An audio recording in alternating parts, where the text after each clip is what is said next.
Patreon's a direct link between content creators and their community, which allows listeners like you to fund the show directly. Enjoy merch discounts, a free t-shirt, and access to ad-free episodes. Every little bit helps. Thank you very much.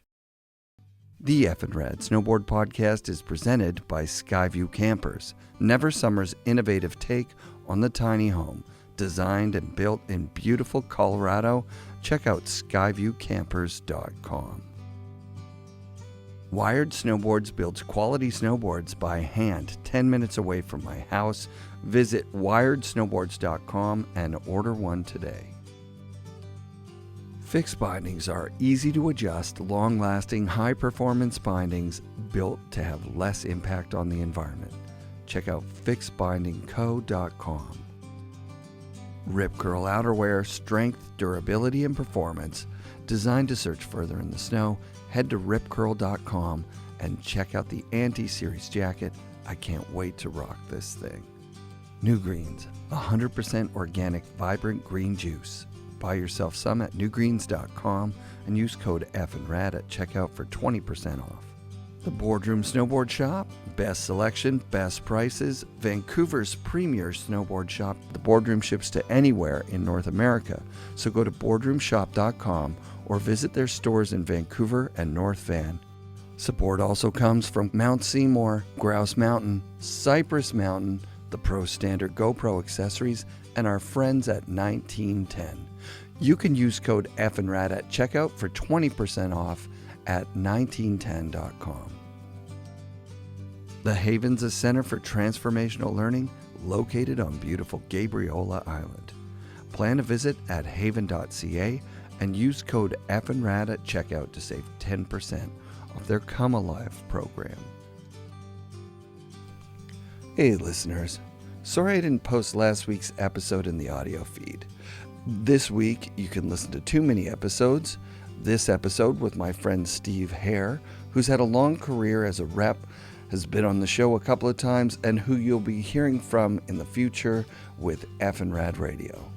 Plus, Chris Savage, last week's guest, who Steve introduced me to years ago. And if you know him, you know he's a unique and talented snowboarder who built parks in Vancouver for the better part of a decade before moving back out east. These are midsummer bonus episodes because I love you guys. They're quick listens, and then you can go to Sean Palmer's Instagram and watch his amazing board history videos that he and Brad Holmes are putting out this week. They are fucking rad. Friend of the show. Friend in real life. Yeah.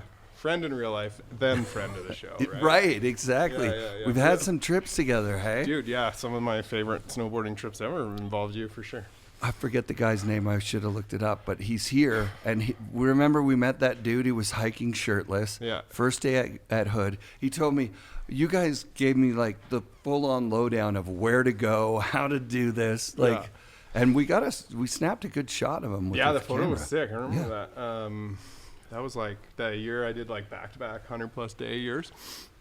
And that shot of you in your Maple Leafs jersey, I'll put that in here right now. Oh, should you though? Well, at least they won in overtime last night. So. Oh, I don't know anything about hockey. I know. Are they fighting the good fight right now? It's a touchy time of year for to be a Leafs fan. But they're not playing the Canucks or anything. No, they're playing Boston, which isn't very good. We haven't beat Boston since 1959. What? In the playoffs. Yeah. What? Yeah. Okay. I don't know this hockey stuff. I was 3 years old. In 1959? Oh, my math's off. Yeah. Didn't the Tragically Hip write a song about that? Yeah, that was about Bill Barocco. It's a different one, but it's so really crazy story about, he last goal he ever scored won the Leafs the cup is the line, right? And then he went on a fishing trip in northern Ontario, and the plane went down, and they didn't find his body for 10 years or something, and then the Leafs won the cup after they found his body. Is that not spooky weird to you? That's spooky weird to me. I think that's just random. 50 but Mission also Caps, weird. the song.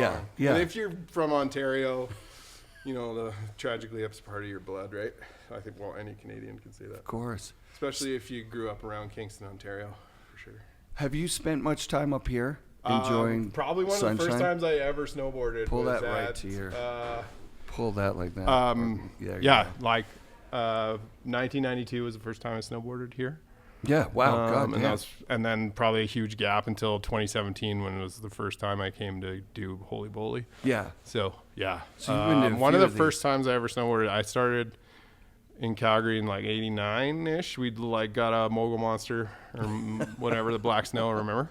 Oh, yeah. And we'd go to the like Bragg Creek Park, or we go to like golf courses and just straight line into sand traps and stuff and try and catch air. Come a long way. Yeah, I feel like I couldn't do that. Oh, well. And you're riding a big board here, too. Yeah. 73. Yeah, the Cannon, the big gun. Yeah.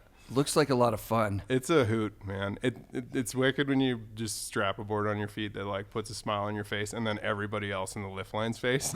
you know, they're like, that guy's having fun. I turned back and saw you do a big shifty off a drop off, and I was like, wow, that board looks good in the air. Yeah, I think my ability freestyle snowboarding is diminished, so I might as well stay close to the ground and ride something that's fun to carve on, right? It never comes back. You always think that it's gonna if you just try harder, but yeah.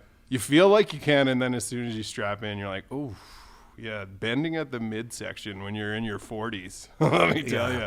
Unless you're like Travis Rice. I feel like I've always had that. Like, you know, that thought when you're excited to go to the event. Mm-hmm. You're like, this is what I'm going to do. Yeah. I'm going to do this. Yeah. And then you get there, and then you do your same tricks you've always done. Yeah.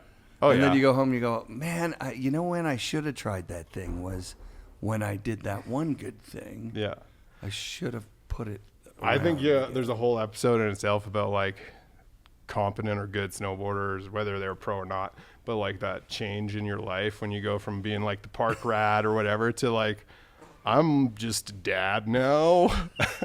I turn. You know what I mean? It's like, it's turns. Wild, like to go like from like the shit I used to put my body through, and then now I guess that's a result of not maybe taking care of myself. When does George turn 3?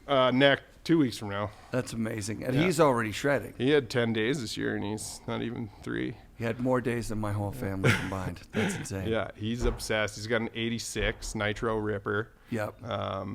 And he's really into it for the snacks. That's about, I think the best advice I heard from the bomb hole was Blue Montgomery talking about fun pellets. Fun pellets. There's nothing that's rang more true in my life than that when it comes to snowboarding and your kid. Of fun pellets. It's like, make sure you bribe the crap out of them. That's it. Because they will love it. Yeah. As long as there's candy involved. Yeah. Killer, dude. But all right. Thank awesome you so to speak much. To you, man. It's always good to see you. I love you too, Steve. Okay, buddy. Thanks. Yeah.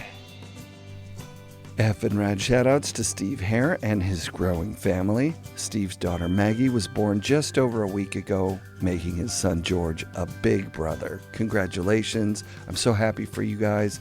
Thank you, Patreon listeners. You guys rule. Come back next week for more FNRad snowboarding presented by Skyview Campers and brought to you by FNRad Productions.